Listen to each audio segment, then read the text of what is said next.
Bismillahirrahmanirrahim. It's me Sayyid Muhammad Hassan Azza from mathemath.com.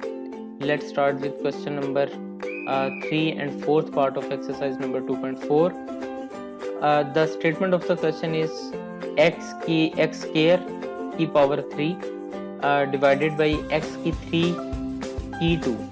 तो अब ये क्वेश्चन भी बिल्कुल इसी तरह से है जैसे इसका थर्ड पार्ट था. इसके अंदर हमने सिंपल इस तरह से करना है. मैंने बताया था कि जहाँ पे हमारे पास यानी ब्रैकेट होती है, ब्रैकेट लगने का मतलब है ये है कि पावर्स मल्टीप्लाई होंगी.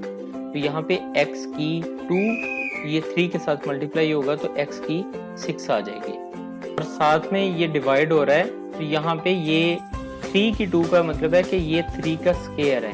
तो 3 का स्क्वायर का ये मतलब है 3 मल्टीप्लाइड बाई 3.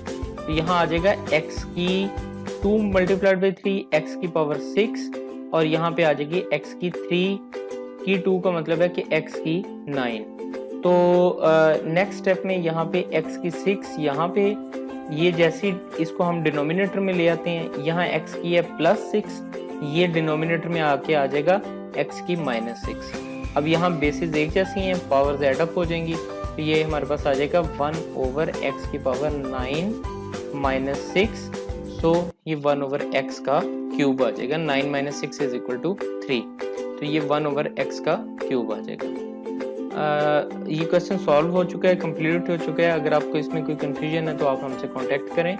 हमारा यूट्यूब चैनल अवेलेबल है, आप उसे सब्सक्राइब करें ताकि हमारी लेटेस्ट वीडियोस आपको मिलती रहें. Thanks for watching mathemath.com.